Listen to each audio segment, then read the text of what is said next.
Good evening, everybody, and welcome to Why Are You an Entrepreneur? The Trials and Triumphs. I'm Maureen Edwards. I'm the founder of 8 Simple Steps. And for those of you tuning in like you normally do every single week, or if you're watching the replay, this is all about bringing you rock star entrepreneurs so that we can sit down and have a rock star conversation where they bring you their best practices, their trials, their triumphs, some inspiration, and definitely some words of wisdom. Because when you're an entrepreneur, you know that it's lonely out there and you know that it's really hard. So tonight's no exception. I have Vickie Harding-Wakeen. She is the CEO and the founder of My Virtual Gal. And Vickie, I want to welcome you.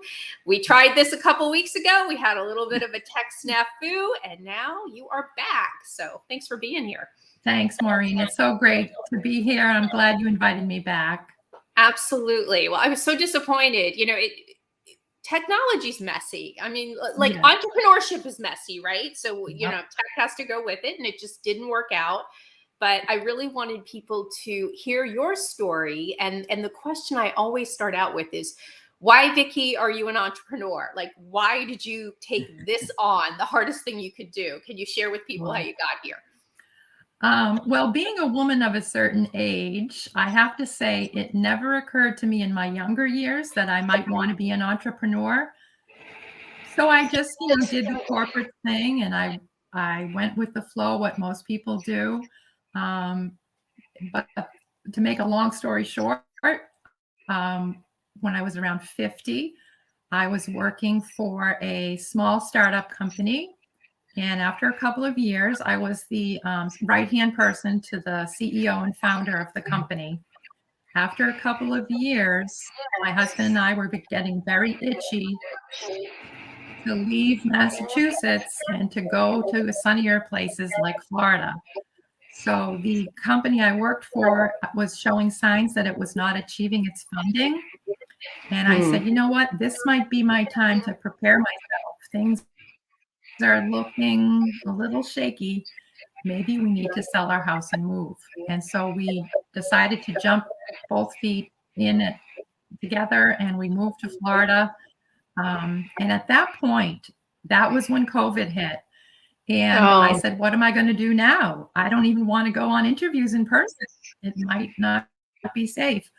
So I did actually interview a couple of times, but I just started to feel, you know what, this isn't right. My heart felt like it wasn't right. And I started to scour my brain. What could I do for a living?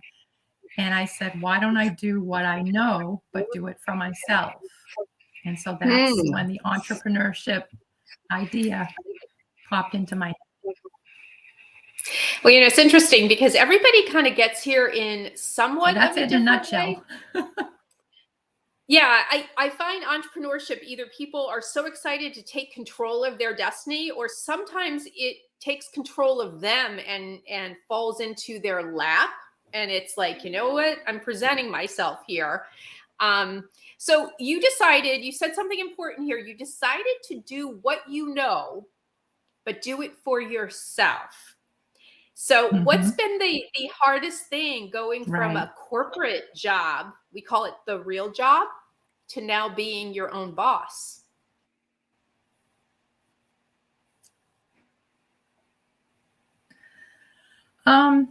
There's several things. I think the hardest one is learning that I'm always going to be uncomfortable and being comfortable with being uncomfortable. I also think it's very challenging, the isolation that you tend to feel when you work for yourself and most of the time by yourself. So that's a challenge. And the fact that as a business owner, you can't just do your work and then go to sleep. It's pretty much 24/7. You're thinking all the time of how can I improve my processes? What is it I need to learn next? So I am always learning new skills. A client might come to me and ask me if I use such and such, and I'll say no, but I'm willing to learn. So there's a lot of self-education behind the scenes. What have you found to be the most exciting part of owning your own company? I think the freedom, I'm sure you've heard that a lot from the people that you've Yeah. interviewed. The Yeah. freedom, yeah, and the ability to discern what is most important at any given time and to set your priorities for your day and for your work. That to me is the most gratifying. I think also the feedback that you get when you're working for yourself, your reputation is so important. And when you receive positive feedback from a client, it's just so edifying. And that really keeps me going. It keeps my motivation up. And I guess that was my question, that, it is lonely. This is very like you're in sweatpants in your basement type of job. It how do you take care of that loneliness? Do you have a community that you are involved in? Do you Yeah. link up with other entrepreneurs? How would you recommend people who are experiencing it? Because I think we all experience it. Right. And I think a little bit of tedium can set in as well. If you're always in your home or your small office doing the same thing day after day, it can get very tedious and not really good for your mental health. So I do a variety of things. I have one networking group that I meet with in person, a couple of others that I have pretty consistently on virtual meetings. Yeah. And I also take breaks. We happen to live in a community where we have a dog park down the street, and I have a dog. So pretty much consistently every day, I'll take him out for an hour and consider that my lunch break and just forget about working and just mingle with neighbors. So there's all kinds of different ways to keep your motivation up. And even, occasionally working in a coffee shop or going somewhere else when you can be online that way. So. And one of my guests last week said the same thing, and I thought it was really brilliant. She's like, sometimes I'll just get out where real people are Mhm. and sit at a coffee shop and get my internet going. And I kind of never thought like that, but she got me Right. thinking. And now you're saying the same thing, that just Yeah. being out there with people. It boosts my mood an awful lot because sometimes I have unexpected conversations that make me laugh, or I'll say, wow, that's a great future contact or a potential lead. Doesn't always happen, but it's really nice when it does. So tell me what you do when things don't necessarily go right. Well, my dirty little secret is that I like to take a nap. Oh, love, love, love. I knew that we were kindred spirits, Oh, because you know what? Going and taking a nap is like the best way to clear your head. Something yes, about it, isn't it? And it's like you get up and your mind is cleared. So, everybody out exactly. there, that is like a gem in itself. Go take a nap. I thought maybe I was the only one, but Nope. especially if I'm irritated or if I'm feeling defeated, then I just say, I can't work this way. It's unproductive. I'll set my timer on my phone, shut out the lights and the blinds, and just take a 45-minute nap. I think that's great. I think that's great advice. And it's probably one most people would not admit to. I'm very Seriously. transparent. So am I. That's why I was right there with you. I'm like, you know what? I'm Yeah. going to take a step back. So, all right. So, I would like for you to share what you actually started here. What is the business that you created? My business is called My Virtual Gal. And I don't know why I thought of that as the title. Of course, when you're thinking of a business name, you have to Google it, make sure that nobody else has that name. And you go to register it. And sure enough, it was available. And I got the website. Sometimes I wonder if it's a detriment because when you are on social media, so I have an Instagram, I have a Facebook. LinkedIn is always very professional, but on some of the social media platforms, just the word gal or my virtual gal can attract unscrupulous people that you Yes. want to just block. But with that said, I still plan to keep my business name. And I think it signifies when someone is really stuck and they just say, man, I wish that I had a right-hand person. I need somebody fast. I know, I'll call my right-hand gal.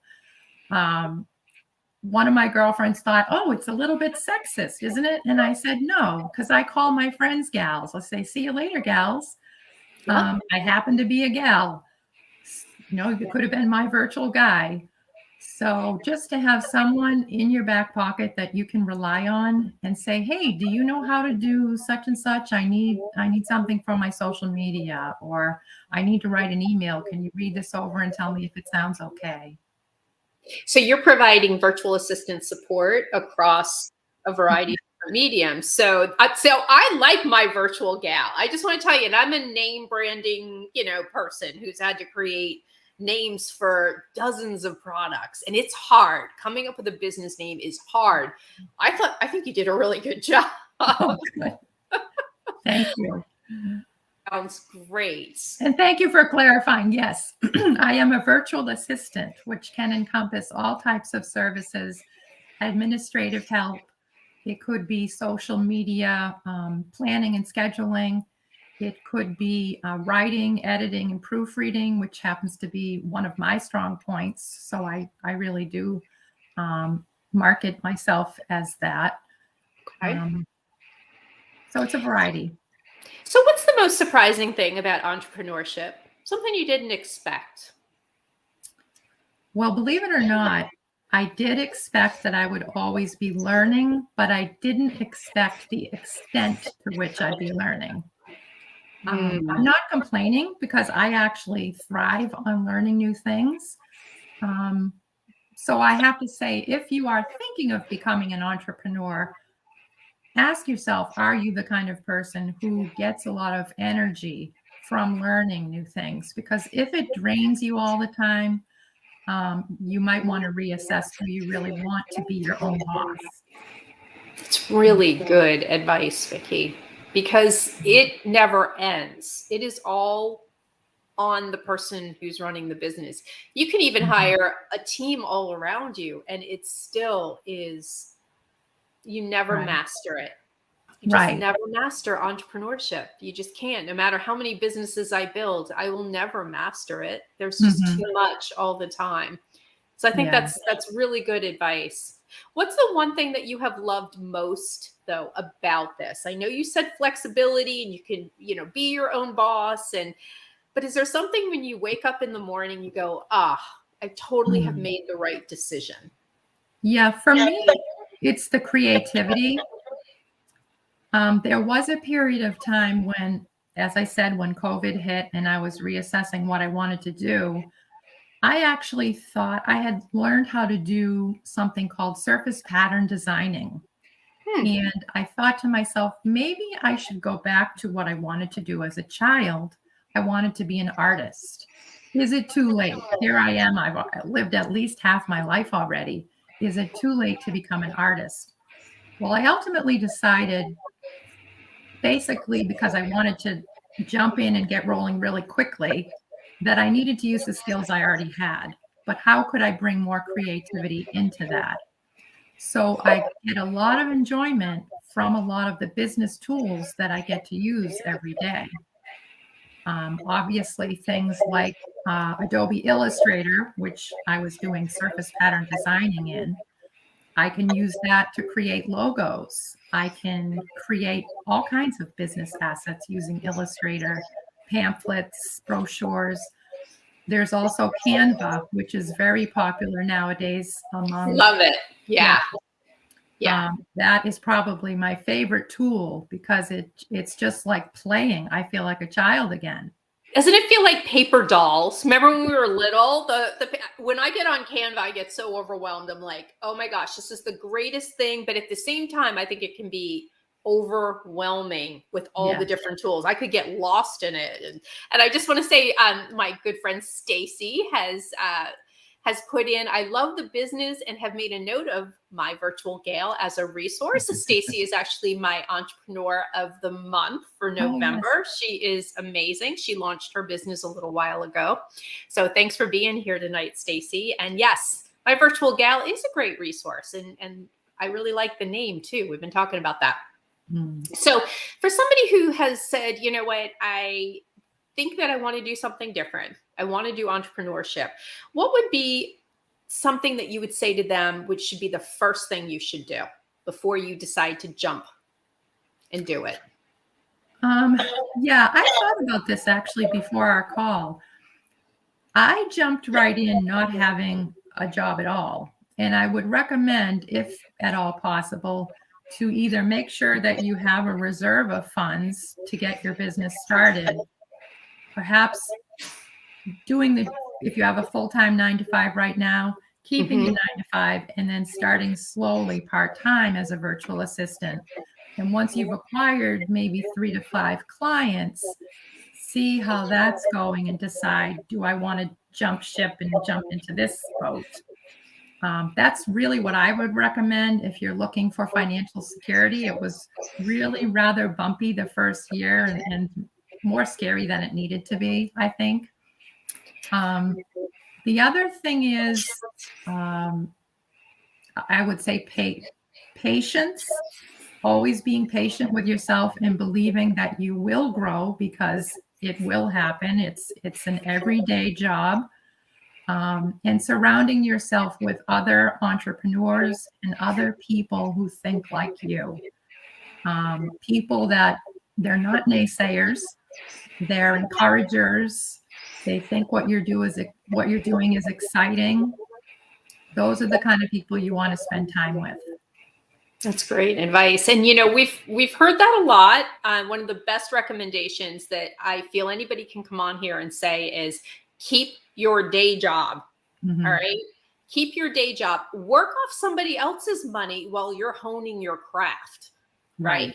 You're getting it. You're making the mistakes. You're getting out all the kinks. You are looking at what works for you and what doesn't. And all at the same time, you don't have that pressure on you of, I got to get a client. I got to get a client. You can take your time. And so some of the best advice that I hear from people, and I give it out myself, is I don't like the word hustle. I don't like that side hustle type thing. I call it an exit plan.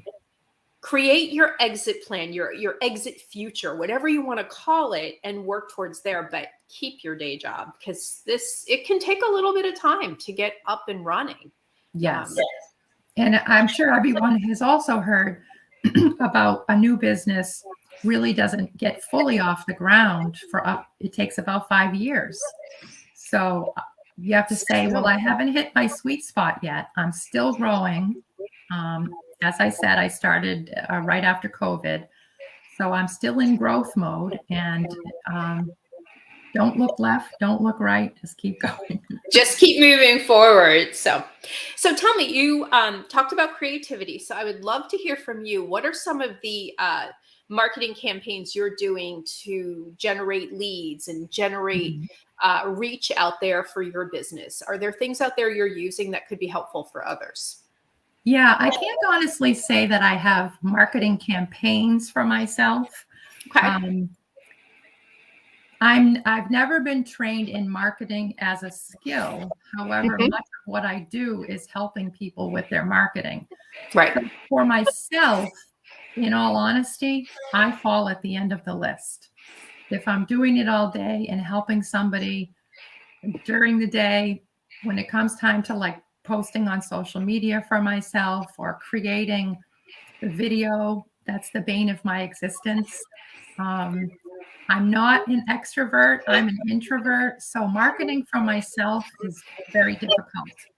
But what I do is just talk to people, just keeping in touch through email, through phone calls, through the networking groups that I attend. By word of mouth, that's how all the clients I found have come to me. My very first client happened to be my former boss. So that's a great way. If you leave an employment and left on good terms, then hopefully when you're gone, they'll miss you. Probably a lot. Yeah. A lot. So you're really into more of the referral type of marketing. Um, but you're doing a lot of marketing for other people. So have you found certain marketing social media platforms in particular, one working better than others for some of your clients? Well, for my business, I think the best is LinkedIn. Yeah. When you're a professional service, being out there, posting consistently, Mhm. whether you're commenting on other people's posts or whether you're creating content yourself. One thing that I do is I blog for my website. So my blog is up twice a month, and then I will then repeat that by Yeah. putting it up on LinkedIn, hoping to find people interested in that particular topic. What else? I love LinkedIn. I think it's one Mhm. of the most underused platforms out there. We think of Facebook, everybody wants to be on Facebook, and I'm like, not everybody should be on Facebook, but everybody's a consumer, right? Both Right. business and, general consumer on LinkedIn. So somebody needs what you have, and your business is perfect for it. Yeah. And I also, I've a couple of things. Joining organizations that somehow coincide with what you provide is a great idea. So, for instance, I decided I really enjoy helping creative people, creative entrepreneurs. So, I joined an organization, a paid membership, where all of the members are creatives. I'm there not as a creative, but I'm there to just be in their conversation. And whenever they have roundtable meetings, I can interject little tidbits of knowledge from a virtual assistant's perspective. And at the same time, they might say, aha, I think I need a virtual assistant. So it could be companies like fabric designers or quilters, instructors, coaches. So when you join organizations that support the clients that you'd like to get, you can be a part of their conversation. I love this. And you were like the first person to bring this up, Vickie, because this is something people don't think about. Like, you are in their inner circle and you're not fighting for their clients. You know what I mean? Right. That's not why you're there, but what a great way to actually network. And you were very specific. You really honed in on the people you can help too. Mhm. So that was like a very niched audience with what you do. I think that is fabulous advice. And I'm actually now starting to think about, where can I interject myself? Yeah. I'm now going to go back and go, all right, I just learned the greatest thing today. Do some Where can I online go? searches. Yeah.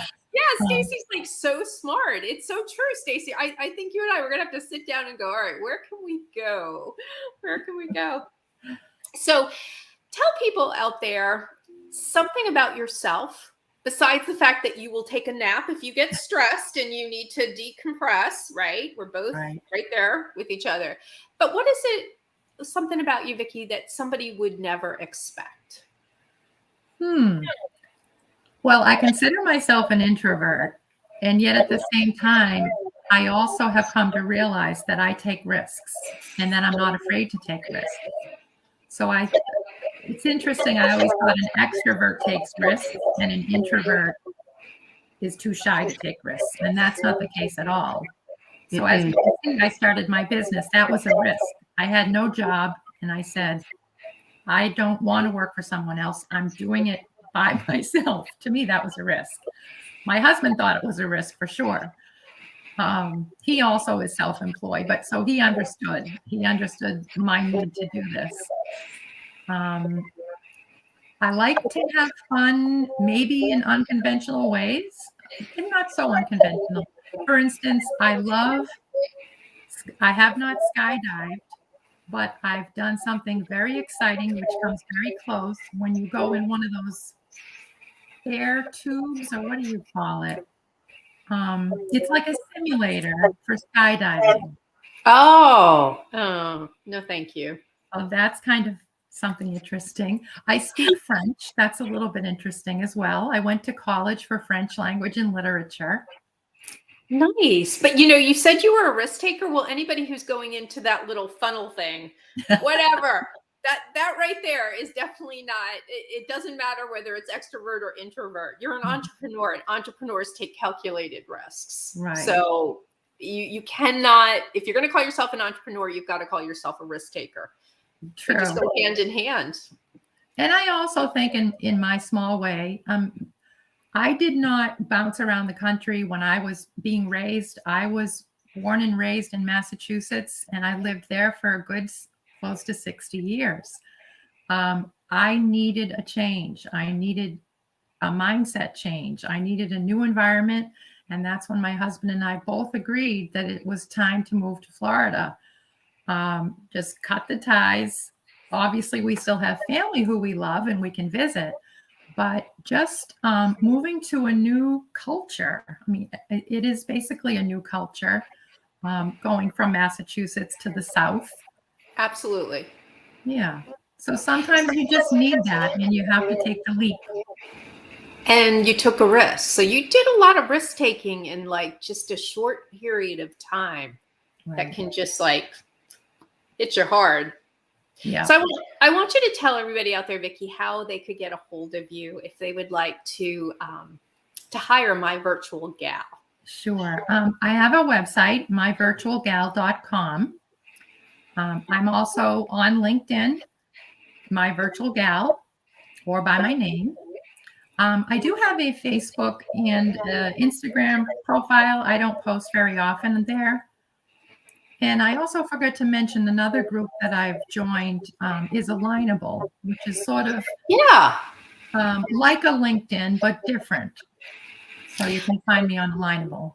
Okay. I'm part of Alignable too, and I get a million like emails about it, and I've always ignored it. And I'm wondering, should I reinvestigate Alignable? Have you found it to be helpful? Yeah, I really have. I belong to 2 or 3 groups, the free groups. Then I also belong to a paid membership, which is more about building business relationships. And it's a community of people from all across the United States. Wow. Okay. Then that's something that I think I'm going to take a step back and investigate, because I get people who are connecting with me and, you just got a recommendation. I just ignore all of it, Vickie, because there's so many social media platforms. I'm like, whatever. But now that you've mentioned it, I'm thinking, could that be an area to jump out of that a lot of people may not be using? And that's where I'm looking at it from. Everybody's kind of on LinkedIn, but Alignable may give me, or in you, a little bit of an edge that other people may not be using. So I think I may reinvestigate. Yeah. And as you know, in small business, it's all about the relationships that you build, especially if you're not providing a service that no one else provides. I mean, certainly there are many virtual assistants out there, especially during the last few years. So it really is about who you know and the know, like, and trust factor. And that's where I'm going to ask you your last question here. What makes Vickie and My Virtual Gal different than other virtual assistants out there? I have decided if I had to set myself apart, I would say it's rather minute, but I'm finding it's very important to my clients. I learned fairly recently, because I'm in a group of virtual assistants around the country. I learned that the other VAs provide their clients with an email every week that tells them how much time they have in the bank. So for instance, many virtual assistants will charge upfront, and then as the client uses the services, they are deducted from your voucher. We'll call it a voucher. What I've learned recently is that the other VAs that I know do not give them an actual tangible PDF that shows, I did this for you on this day and it took this much time. I'm all about transparency. So I feel it adds to the trustworthiness if a client can say, oh, okay, she's not just charging me 5 hours. She actually did this, this, and this during these 5 hours. I love it. That little bit it kind of is my little edge. I love that. I think that the transparency is critical in any business. And so I love the fact that you even explained how the process works for people who don't understand. And I think that's a great way of separating yourself. Well, Vickie, I hope you're going to be able to come back and let us know what's happening in 2024. I'm so glad that we were able to revisit the conversation after our tech snafu. So I'm so glad. It's been great getting to know you even more. And for everybody out there who's tuned in tonight, I just want to say thank you. Thank you, Stacy, for being here. And if you haven't gotten the news yet, it is in my newsletter. You can sign up at 8simplesteps.net, but I did make the announcement that this show will be going to a once a month format. No more 4 times a month. That means there's only 12 available interview slots for 2024. So if you are an entrepreneur, I know you have a story to tell, and I have an audience who wants to hear it, because when it's all about entrepreneurship, it's about helping each other. And just like you heard from Vickie, she dropped some amazing best practices and some really nice keywords of wisdom for you to follow. And that's the whole idea. Please reach out. I'd love to have you as a guest. I'd like to hear your story. And if you find yourself doing a lot of marketing and you even have a strong online presence, but you're still not converting customers, let's have a conversation. I'd love to look at the opportunities you have in there, identify your gaps, and let's come up with a roadmap to get you back on track, getting more customers and building a sustainable business. Everybody, we will be back next week, and I will have another rock star for you. Thank you so much for tuning in. And Vickie, thank you so much for being here. Thank you so much, Maureen. You're welcome.